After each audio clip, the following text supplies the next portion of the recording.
स्वागत है आप सभी का तफ्तीश के इस कड़ी में। मैं हूं आलोक सिंह और सबसे पहले बात करेंगे हत्यारों की हत्या की।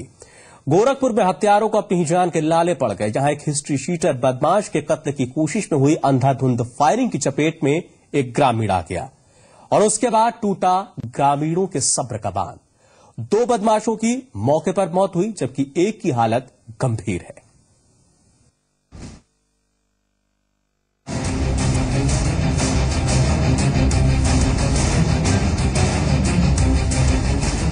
ये लाशें उन बदमाशों की हैं जो यहां कत्ल की वारदात को अंजाम देने आए थे। इनके असलहों से निकले कारतूस ने जब यहां एक शख्स को निशाना बनाया तो उसके जिस्म से बहता लहू इनकी भी मौत का सबब बन गया। यहां प्रॉपर्टी डीलिंग का काम करने वाले हिस्ट्री शीटर धर्मेंद्र पासवान की हत्या के इरादे से 3 बदमाशों ने उन्हें गोलियों का निशाना बनाने की कोशिश की। धर्मेंद्र के घर पर ही बदमाशों ने ये फायरिंग की। अंधाधुंध फायरिंग हुई। इस फायरिंग में एक गोली धर्मेंद्र पासवान को लगी, वहीं एक निर्दोष की इस फायरिंग की चपेट में आने से मौत हो गई। तो 2 लोग आए बाइक से, पहले उनसे रुके, हाथ मिलाएं, सुरती भी खिलाएं। उसके बाद से 3 लोग हेलमेट लगा कर आए, वहीं पे वो लोग चले गए तुरंत, फिर उसी पर सब फायर कर दिए। ये वारदात ग्रामीणों के सब्र के बांध को तोड़ने के लिए काफी था। आक्रोश उमड़ा और भीड़ ने बदमाशों खड़ा किया। हत्यारों को अब अपनी ही जान के लाले पड़े थे। मौत पीछे थी और भागने के रास्ते से वो अनजान थे। धर्मेंद्र पासवान और एक जहींद पासवान है, एक वीरेंद्र निषाद, वो मारा गया। वह हम जानते 8 बजे तक अभी नहीं बता पाए कै जने रहने। 3 जने के देखली है, ना ही लाद के ले गई नहीं हर से। आखिरकार बदमाश ग्रामीणों की गिरफ्त में आ गए और उसके बाद लाठी डंडों से इंतकाम लिया गया। 2 बदमाश मौके पर ढेर हो गए, जबकि लखनऊ का रहने वाला बदमाश पवन यादव का इलाज मेडिकल कॉलेज में चल रहा है, जहां उसकी हालत गंभीर है। वहीं गांव में भारी पुलिस बल तैनात कर दिया गया है। ककरही टोला जंगल धूसट में आज सुबह सूचना मिली थी कि 3 बदमाश आए थे और उनके द्वारा धर्मेंद्र पासवान के ऊपर फायरिंग की गई। इस फायरिंग में धर्मेंद्र पासवान के अलावा 3 और लोगों को चोटें लगी हैं और इन 3 बदमाशों को जो सूचना प्राप्त हुई है उसमें भीड़ के द्वारा इनको घेर के मारपीट की गई है। तो उसमें से 2 बदमाश की मृत्यु हो गई है और एक जो घायल हुए हैं उसमें से एक की मृत्यु हुई है। अभी इसकी पूरी जानकारी कर रहे हैं, अभी पूरी जांच हो रही है, अभी पुलिस टीम सब लगी है। इसके बाद हम लोग आगे की कार्रवाई आपको बताएंगे। बताया जा रहा है कि धर्मेंद्र पासवान हिस्ट्री शीटर रहा है और अभी हाल ही में जेल से छूट कर आया था। पुलिस इस मामले को पुरानी रंजिश से जोड़कर देख रही है और उसे इंतजार है अब पवन यादव के बयान का, जो हमले का आरोपी है। प्रदीप तिवारी, जी मीडिया, गोरखपुर।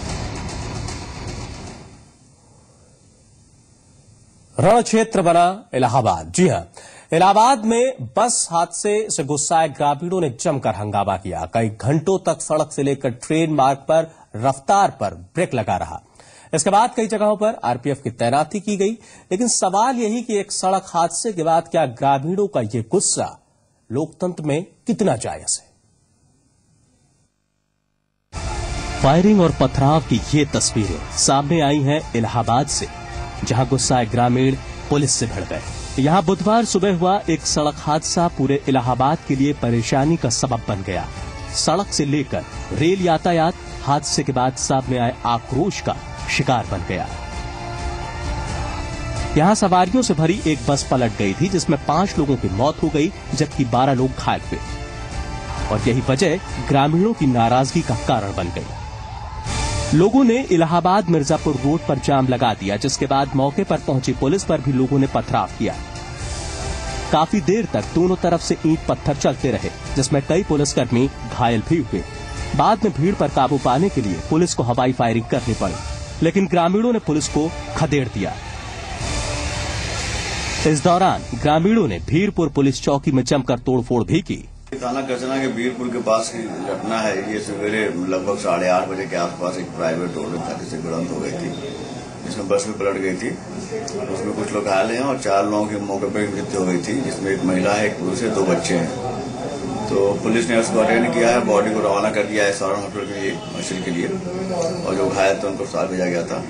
लेकिन जो मृतक हैं वो मेजा के रहने वाले हैं और उनकी रिश्तेदारियां घटनास्थल के आसपास के, लोग उत्तेजित हैं। ग्रामीणों का आक्रोश यहीं नहीं रुका।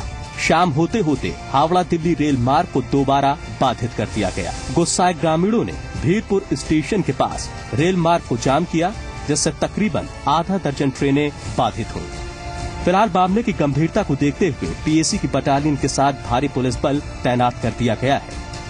सवाल हादसे के बाद कानून को अपने हाथ में लेने वाले उन लोगों से है जिनके आक्रोश ने पूरे इलाहाबाद को कुरुक्षेत्र का मैदान बना दिया। वहीं पुलिस अब कानूनी कार्रवाई की तैयारी में है। दिनेश सिंह, जी मीडिया, इलाहाबाद। और अब बात शातिर ठग की। नोएडा में ऑनलाइन शॉपिंग के नाम पर ठगी करने वाले गिरोह का पर्दाफाश हुआ है। पुलिस ने सेक्टर 10 में कॉल सेंटर पर छापेमारी करके 3 आरोपियों को गिरफ्तार किया। बकौल पुलिस पकड़े गए आरोपी ब्रांडेड प्रोडक्ट को सस्ते दामों में देने का झांसा देकर ठगी करते थे और इस तरह उन्होंने करीब 1.5 करोड़ की ठगी को अंजाम दिया।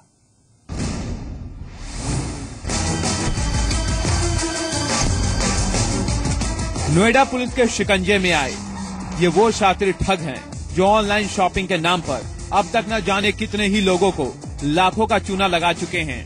लेकिन इससे पहले कि ये ठगी के लिए कोई नया शिकार ढूंढ पाते, उससे पहले ही नोएडा पुलिस ने सेक्टर 10 स्थित एक कॉल सेंटर पर छापेमारी कर वहां से 3 आरोपियों को गिरफ्तार कर लिया, जिनके पास से पुलिस ने कई कंप्यूटर, लैपटॉप, मोबाइल फोन और बड़ी संख्या में सिम भी बरामद किया है। बकौल पुलिस की माने तो यह शातिर ठग लोगों को ब्रांडेड प्रोडक्ट को सस्ते दामों में देने का झांसा देते और जैसे ही ग्राहक इनके बहकावे में आकर प्रोडक्ट की रकम अकाउंट में जमा कर देते, आरोपी न तो उन्हें प्रोडक्ट देते थे और न ही पैसे वापस करते थे। पुलिस के मुताबिक ये लोग अब तक 1.5 करोड़ की ठगी कर चुके हैं। ये सेक्टर 10 में ये रैकेट चल रहा था, जिसका मुख्य सरगना भूपेंद्र भानु था। पूरी ठगी में इन्होंने एक चीज का ख्याल रखा था कि बड़ा ट्रांजैक्शन ये नहीं करते थे। सारे ट्रांजैक्शन 8,000 से 10,000 के बीच के हैं। तफ्तीश में यह बात सामने आई है कि ये आरोपी असम के किसी शख्स से लोगों का डाटा लिया करते थे और 50,000 लोगों का डाटा के बदले 30,000 रुपए उस शख्स को दिया करते थे। इस डाटा पर 3 से 4 महीने तक काम किया जाता और लोगों से ठगी को अंजाम देकर आरोपी अपना ठिकाना बदल लेते थे। और इसका जो मुख्य तरीका ये था कि एनसीआर या दिल्ली के लोगों को टारगेट नहीं कर रहे थे, ये दूर दराज के लोगों को टारगेट कर रहे थे। उनके फाइनेंशियल इन्फॉर्मेशन जब इनके पास होती थी तो बैंक का एम्प्लॉय बनके उनसे फोन से बात करते थे, उन्हें विश्वास दिला देते थे कि हम जेन्युइन हैं और बैंक से बोल रहे हैं। फिर उनसे ओटीपी, सीसीवी नंबर लेके उनके खाते से ट्रांजैक्शन कर लेते थे। आरोपी पकड़े जाने के डर से दिल्ली एनसीआर के दूर दराज के लोगों को निशाना बनाया करते थे। अब तक इन शातिर ठगों ने उत्तराखंड, महाराष्ट्र, आंध्र प्रदेश समेत कई राज्यों के करीब 10,000 लोगों को अपना शिकार बनाया है। फिलहाल शिकंजे में आए आरोपी भूपेंद्र, संजीव और आकाश मिश्रा से पूछताछ कर पुलिस इनके ऑनलाइन ठगी के इस पूरे रैकेट को खंगालने में जुट गई है। पुलिस को शक है कि इनकी देखरेख में ऐसे कई और कॉल सेंटर देश में सक्रिय हो सकते हैं। अमित चौधरी, जी मीडिया, नोएडा। हमेशा से सुर्खियों में रहने वाला मुरादाबाद प्राधिकरण इस बार अपने अधिकारियों की कारगुजारियों से चर्चा में है। आपको जानकर ताज्जुब होगा कि प्राधिकरण के इंजीनियरों और कर्मचारियों ने होटल व्यवसाय से जुड़े बड़े लोगों को फायदा पहुंचाने का ऐसा ताना बाना बुना कि विभाग के सभी नियम धरे के धरे रह गए। कर्मचारियों के कारनामे से यहां सामुदायिक केंद्रों को 3 स्टार होटल में तब्दील कर दिया गया। देखिए रिपोर्ट। मुरादाबाद प्राधिकरण का गड़बड़ झाला, अफसरों और होटल कारोबारियों का गठजोड़, सामुदायिक केंद्र को 3 स्टार होटल में बदला, घोटालों का प्राधिकरण।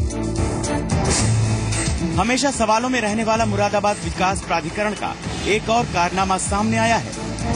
प्राधिकरण के अफसरों और कर्मचारियों ने सामुदायिक केंद्र को 3 स्टार होटल में तब्दील कर दिया।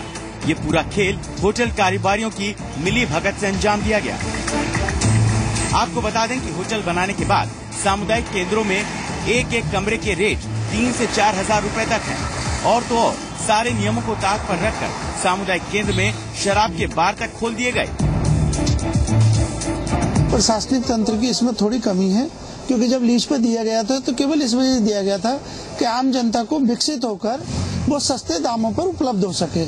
लेकिन उसके बाद प्रशासनिक तंत्र ने कहीं भी ये निगरानी नहीं रखी कि बैंकेट हॉल बनाकर उसका जो पूरा स्वरूप बदल दिया गया, होटलों में तब्दील कर दिए गए। वो होटल के लाइसेंस भी उन इमारतों पर जारी हो गए, उनके आप जो टैक्सेस वगैरह भी जमा हुए। लेकिन हमारे प्रशासनिक तंत्र ने ये जानने की कोशिश नहीं की कि ये होटलों में कैसे तब्दील होते चले गए।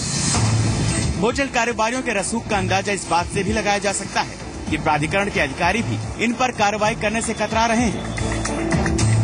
हालांकि इस मामले की जानकारी मिलने के बाद प्राधिकरण के वीसी ने जांच के आदेश दे दिए हैं। क्या लीगल एक्शन हो सकता है, कहां पर इसमें जो है त्रुटि हुई है, इसका एक वो जो है कार्यालय परीक्षण करा रहे हैं और उसके बाद इस पर कार्रवाई हम करेंगे। ऐसे में अब देखना होगा कि क्या इन होटल को वापस जनता का सामुदायिक केंद्र बनाया जाएगा या फिर प्राधिकरण के अफसर एक बार फिर होटल कारोबारियों के आगे घुटने टेक देंगे। दीपचंद जोशी, जी मीडिया, मुरादाबाद। बागपत में खबर का असर देखने को मिला है। गर्भवती महिला का गर्भाशय काटने के मामले में जहां से संगम की खबर का असर हुआ है, यहां सीएमओ ने मामले में जांच के आदेश दिए हैं। वहीं इलाके के झोलाछाप डॉक्टर्स के खिलाफ छापेमारी अभियान चलाए जाने की कवायद तेज हो गई है। इसके तहत कई झोलाछाप डॉक्टर्स पर एफआईआर दर्ज करने के आदेश दिए गए हैं। लेकिन पीड़ित महिला की हालत अभी भी गंभीर बनी हुई है, लिहाजा उसे इलाज के लिए दिल्ली रेफर किया गया है।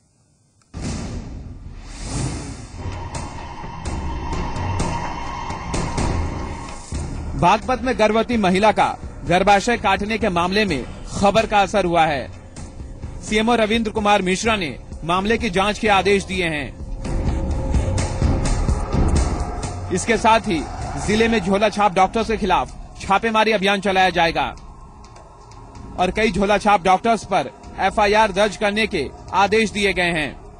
वहीं पीड़ित महिला की हालत गंभीर है, उसे इलाज के लिए दिल्ली रेफर किया गया है। डिलीवरी टाइम कुछ हुई है जिसमें डैमेज हुआ, ऐसा आरोप है। उसके बारे में जांच कराई जा रही है। उसका मामला क्लियर होने के बाद पूरी जानकारी प्राप्त होने के बाद बताएंगे उसमें क्या आगे क्या कार्रवाई करनी है, क्या नहीं। डॉक्टरों को छापा मारा जा रहा है, पकड़ की जा रही है, उनको वार्निंग दी जा रही है, चेतावनी दी जा रही है, उनको एफआईआर भी किया गया है दो चार डॉक्टरों का। दोलगढ़ थाना इलाके में झोलाछाप महिला डॉक्टर ने पीड़ित महिला का गर्भपात किया था। इस दौरान महिला की एक आंत और गर्भाशय काट दिया गया था। लेकिन इस बात का पता तब चला जब महिला की तबीयत खराब हुई और तबीयत खराब होने पर उसे प्राइवेट अस्पताल में भर्ती कराया गया, जहां हुए चेकअप में महिला की एक आंत और गर्भाशय काटे जाने की रिपोर्ट सामने आई। वहीं इस मामले में अब तक उस झोलाछाप महिला डॉक्टर का पता नहीं लग पाया है। वो घटना के बाद से ही फरार है। कुलदीप चौहान, बागपत, जी मीडिया। यूपी में कानून व्यवस्था चौपट है। राजधानी लखनऊ में भी लोग महफूज नहीं, बदमाश बेखौफ है। यहां के गोसाईगंज इलाके में लूट के इरादे से घर में घुसे बदमाशों ने एक बुजुर्ग दंपति की पीट कर हत्या कर दी। वारदात के वक्त बुजुर्ग दंपति घर में अकेले थे।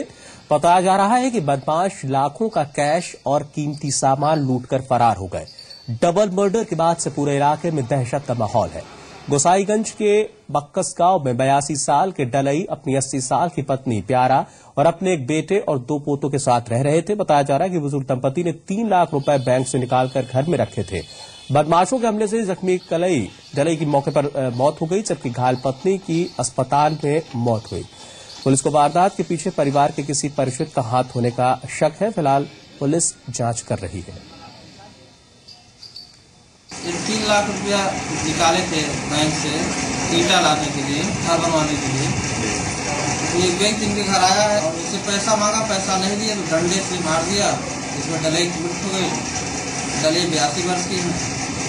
इनकी पत्नी प्यारा को भी मारा। प्यारा ट्रामा सेंटर में जाके खत्म हो गए। उधार पैसा का मामला था, कैसा क्या? उधार नहीं, एक घर बनवाने के लिए पैसा लाए थे, बैंक से निकाले थे। और अब बात मौत के 17 बीघे जमीन की। क्या जमीन के कुछ टुकड़े के लिए एक बेटा अपने मां बाप का कातिल बन सकता है? क्या कलयुग में रिश्तों की अहमियत सिर्फ पैसे से तय होती है? ये सवाल इसलिए क्योंकि कन्नौज में एक बेटे ने सिर्फ इसलिए अपने मां बाप को मौत के हवाले कर दिया क्योंकि उसके मां बाप ने अपने 17 बीघा जमीन को के कई हिस्से उसके नाम नहीं किए और उसका हक उसके भाइयों को दे दिया।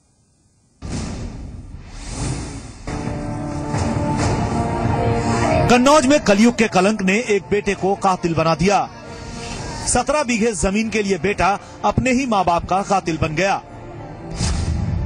9 मई 2015 गुरसहायगंज कन्नौज। ठीक इसी दिन यहां डबल मर्डर की वारदात को अंजाम दिया गया था।